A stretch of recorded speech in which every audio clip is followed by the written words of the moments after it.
ప్రతి ఒక్కరికి బంగారు భవిష్యత్తు. బాల్య వివాహాల నిర్మూలన కోసం ప్రతి ఒక్కరూ కృషి చేద్దాం. Adoni principal junior civil judge Archana పిలుపు. సమాజంలో చదువుతూనే ప్రతి ఒక్కరికి బంగారు భవిష్యత్తు ఉంటుందని, అన్ని సమస్యలకు పరిష్కారం చదివేనని Adoni principal junior civil judge Archana అన్నారు. శనివారం నాడు కర్నూలు జిల్లా కోసిగిలోని ఎంపీడీఓ కార్యాలయం సమావేశ భవనంలో జాతీయ మహిళా కమిషన్ ఆధ్వర్యంలో మహిళా న్యాయ విజ్ఞాన సదస్సు జరిగింది. ఈ కార్యక్రమానికి ముఖ్య అతిథులుగా హాజరైన Adoni principal junior civil judge Archana హాజరు కావడం జరిగింది.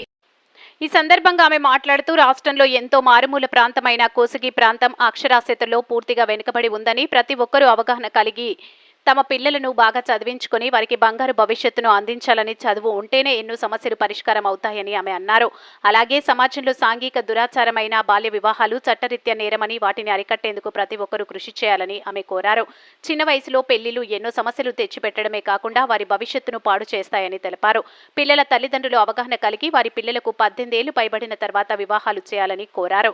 అలాగే చిన్న వయసు నుండే మంచి చెడుల గురించి పిల్లలకు తెలియజేయాలని, ముఖ్యంగా ఆడపిల్లలకు బ్యాడ్ టచ్ గుడ్ టచ్ గురించి కూడా తెలియజేయాలని ఆమె తెలిపారు. పలు ప్రాంతాల్లో చిన్న పిల్లలపైన, వికలాంగులపైన లైంగిక వేధింపు కేసులు జరుగుతున్నాయని ఆవేదన వ్యక్తం చేశారు.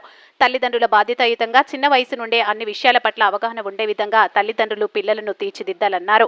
అలాగే కుటుంబంలో సైతం మహిళలు గృహ హింసకు లోనవుతూ మానసికంగా, శారీరకంగా ఇబ్బందులు పడుతూ ఉంటారని, వారికి చట్టం కల్పించిన గృహహింస చట్టాన్ని సద్వినియోగం చేసుకుని పోలీసులను ఆశ్రయించి అలాంటి వారి మీద కేసు నమోదు చేయించాలని తెలిపారు.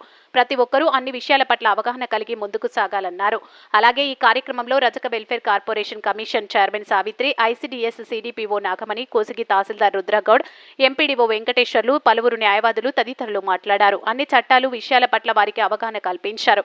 ఈ కార్యక్రమంలో మండల legal services authority Ramadevi, Mary, Kosigi SI Chandramohan, న్యాయవాదుల Lokesh Kumar, Subbanna, Venkateswarlu, Kosigi MEO Shobharani, AP model school principal Sameera Reddy, ICDS సూపర్వైజర్లు నాగలక్ష్మి, కాత్యాయని, ఏపీఎం సత్యమ్మ, అంగన్వాడీ కార్యకర్తలు, మహిళలు పెద్ద ఎత్తున పాల్గొన్నారు.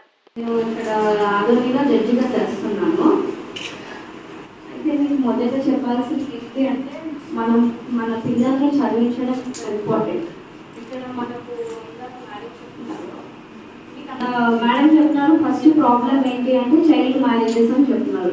మీరు మీ పిల్లలని, మీరు అని కాదు, మీ కౌతల మండలంలో కానీ ఇంకా మీరు ఎక్కడ వెళ్ళినా కూడా మీరు ఫస్ట్ చైల్డ్ మ్యారేజెస్కి మేజర్ ప్రాబ్లం ఏంటి అంటే ఇల్లిటరసీ, నిరక్షరాస్యత.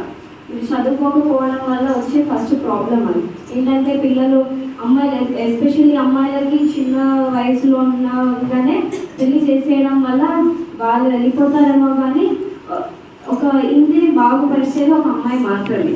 ఆ ఫస్ట్ అమ్మాయి అబ్బాయి అని వేరు చేసి చూడకుండా అమ్మాయిలను కూడా ఈక్వల్గా చదివించాలి. మీరు చదివించాలి, అబ్బాయినే చదివిస్తే సరిపోతుంది అని అనుకుంటే నేను ఇక్కడ ఉండేదాన్ని కాదు, ఇక్కడ ఈ మేడం వాళ్ళు కూడా ఉండేవాళ్ళు కాదు. ఫస్ట్ మనం ఏంటి అంటే పిల్లలని చదివించాలి, వాళ్ళని పెళ్లి చేసి పంపించాలి అని చూడకూడదు. అది మేజర్ పాయింట్. ఇంకొకటి మేడం చెప్తున్నారు ఏంటి, సెక్షువల్ అఫెన్సెస్ గురించి చెప్తున్నారు, లైంగిక వేధింపులు జరగడం. అది నేను చాలా చూసినాను కూడా. ఇక్కడ నా దగ్గరికి మీకు ఎవరికైనా అవగాహన ఉంటే, ఏదైనా లైంగిక వేధింపులు జరిగితే చిన్న పిల్లల పైన వాళ్ళది 164 స్టేట్మెంట్ రాసుకుంటాం. నేను రీసెంట్గా కూడా ఆల్మోస్ట్ ఒక 10 to 15 రాసినాను. దాంట్లో చిన్న పిల్లలు అసలు వాళ్ళకి ఏమీ తెలియదు, వాళ్ళకి అవగాహన కూడా ఉండదు, అసలు ఏమవుతుందో కూడా తెలియదు. ఒక 4-5 years పిల్లల పైన కూడా వేధింపులు జరుగుతున్నాయి. అసలు వాళ్ళకి ఏం ఐడియా ఉంటుంది, వాళ్ళ పైన ఏం జరుగుతుందో కూడా వాళ్ళకి తెలియదు. అమ్మ నాన్న ఇంట్లో పిల్లల్ని వదిలేసి వాళ్ళ పనికి వెళ్ళిపోవడము, ఇంకా ఎవరు లేచి అది చూసి వాళ్ళ పైన ఇలాంటి హత్యలు జరగడం ఎక్కువ అవుతుంది. కాబట్టి మీరు వాళ్ళకి కూడా అవగాహన కల్పించాలి. పిల్లలకి కూడా ఎవరితో మాట్లాడాలి, ఎవరితో మాట్లాడద్దు అంటే, మనకి ఇప్పుడు మీకు ఎలా చెప్పాలి, గుడ్ టచ్, బ్యాడ్ టచ్ అని ఉంటాయి. అంటే ఇప్పుడు ఎవరైనా పట్టుకుంటే అది మంచిదా చెడుదా అనేది వాళ్ళకి అవగాహన ఉండదు. అది మీరు వాళ్ళకి అవగాహన కల్పించాలి. మొన్న ఏదో ఒక చిన్న పాప వచ్చింది, తనకి మాట్లాడడానికి కూడా రాదు అసలు. ఆమె పైన అసలు తను మాట్లాడలేకపోతుంది, ఆమెకి మానసికంగా కూడా మంచిగా లేదు.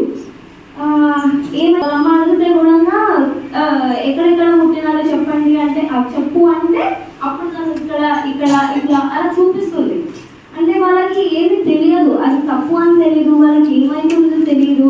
కాబట్టి అది మీ బాధ్యత. ఫస్ట్ మీరు చెప్పాలి ఏంటి, ఒకరు మనల్ని ముట్టుకుంటే ఎక్కడ ముట్టుకుంటే అది కరెక్ట్ కాదు, అది కంపల్సరీ చెప్పాలి.